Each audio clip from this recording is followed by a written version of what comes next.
95% or higher of the time you're catching the ball in the basket. So you're basically, yes, I got the You Got Moss segment where I'm always talking about hand-eye coordination, but late hands, most of the time, you're usually catching that ball in the bread basket. So understanding body control and letting that ball fall right in that bread basket. And I imagine a lot of that has to do with the chemistry with your quarterback, too. Just knowing he's going to fit it in there and you can trust. I imagine it takes a little bit of time. Something that Adam Thielen and Kirk Cousins have obviously had some time to work on these past couple of years. Our Dan Graziano is in Santa Clara getting ready for this one with more on Adam Thielen. What do you have, Dan? Yeah, Sam, Adam Thielen's hands are not the issue here. It's his ankle. As Mort mentioned earlier, he got cut in Wednesday's practice, had stitches in that ankle, and the Vikings people I talked to aren't sure how much that's going to keep him from maybe being 100% here today. He's listed as questionable. Now the 49ers, they're kind of rolling their eyes. They're saying it's the playoffs. We expect him to play. And GM John Lynch actually joked. He said, I imagine it'll be like a Kurt Schilling bloody sock situation, if anything.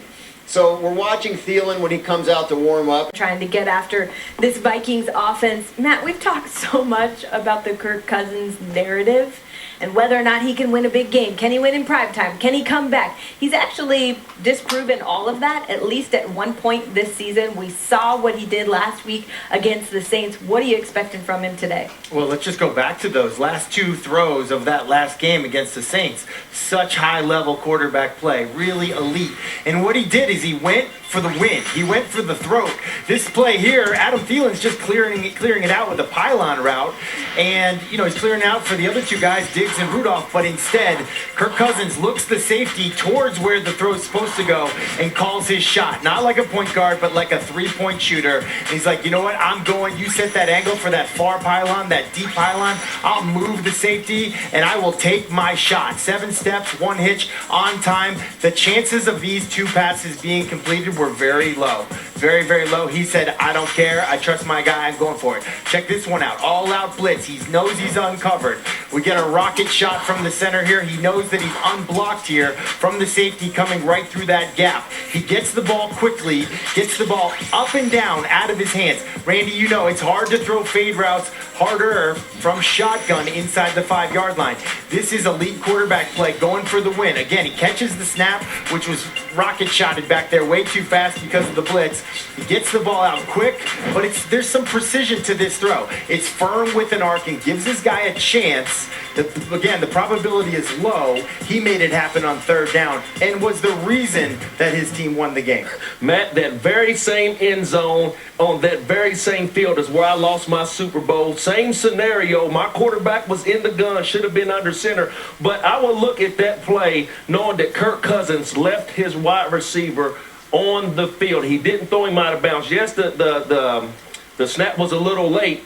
You would expect him to save it for a field goal, but no, he gave Cal Rudolph a chance. But when I look at his performance last week, I got to talk about 3rd down. What he was able to do on 3rd down. Go back to that play if you can. He was 75% on 3rd down, 109 yards with 1 touchdown. We were just talking about putting Kirk Cousins in some elite status, but he had to win the big game. I thought that he went into the Saints, into the Dome on 3rd down, played lights out. I think today, going against this 49ers team, 3rd down has to be great.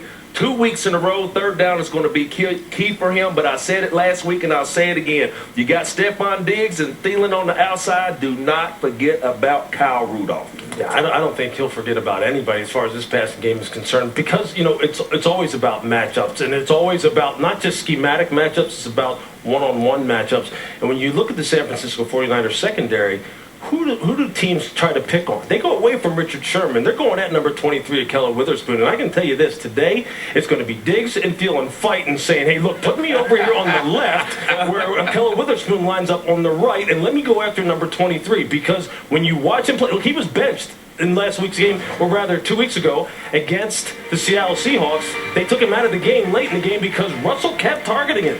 He kept getting after him, and he has breakdowns as far as technique and eyes are concerned, and he has breakdowns as far as reading routes properly within their single high concepts because teams like to run those 3-level floods and really try to test your eyes. So it'll be interesting to see how number 23, Keller Witherspoon, fares today. They're going to get after him. You know what I'm excited about is seeing, to flipping it on that defensive side, Donnell Hunter. Like we talk about Kirk Cousins, they won the game because of him. Oh, and by the way, the officiating again? No. Donnell Hunter. He had 2 red zone sacks that, I mean, you talk about winning a game for a team. This is against Ryan Ramczyk, the all-pro right tackle. He doesn't look like an all-pro there, does he? He looked like terrible. But anyway, you're going to see another one here. Game, the biggest play of the game right here. He takes that inside rush. You don't touch him.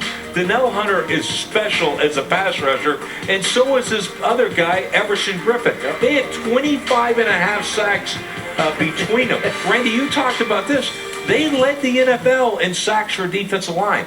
That's what it's going to be today. You talk about Jimmy Garoppolo. Watch out for these guys today. I just have to go back to what Randy said really quick about Kyle Rudolph, because anybody who's been watching the Vikings for a while, the beginning of this season, was so concerned. What happened to Kyle Rudolph? In the first 6 games, no touchdowns, only 9 catches. Since week 7, 7 touchdowns, 34 catches. You got to know he's going to be a big part of their game plan against the 49ers today. So I'm basically just saying you're right, Randy. I'm a two Trying to get There you go, Randy. Still to come on Countdown. It's almost that time.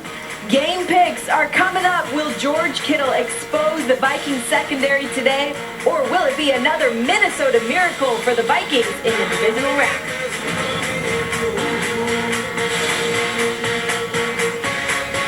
Not knowing the health of Mark Ingram, I think Derrick Henry and the punishment that he's been given a secondary defender. Baltimore in this one.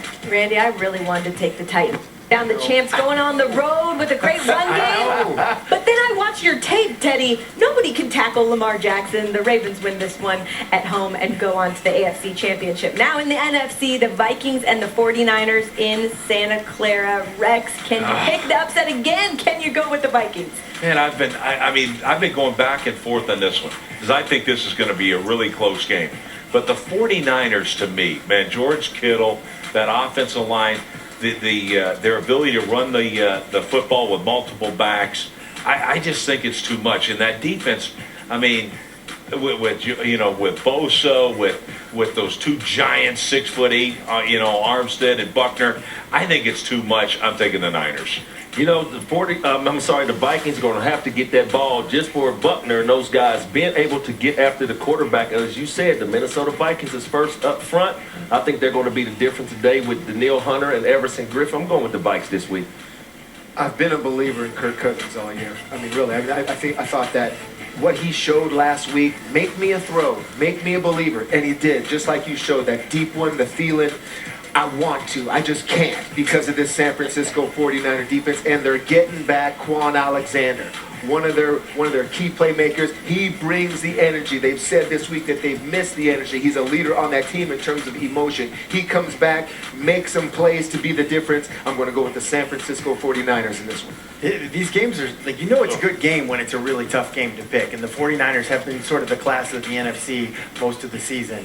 But I really think that Kirk Cousins might have a little something extra. Whenever you're playing against coaches that you really admired, has meant a lot to you, Kyle Shanahan in this case, sometimes you rise above even what you think you can do as a player. I'll take the upset today. I'll take the Minnesota Vikings on that. Okay. Look, I'm with you on Kirk Cousins. I think he's got all the motivation in the world, feeling good. We've noticed he doesn't freak out in these moments. He usually, even in a loss, will still have a good game. I think he does have a good game today. I just think it's not enough. Against this 49ers team, I think Raheem Mostert has a great game today, and they take Jimmy G on to the NFC Championship next week. Look, we have a lot to talk about this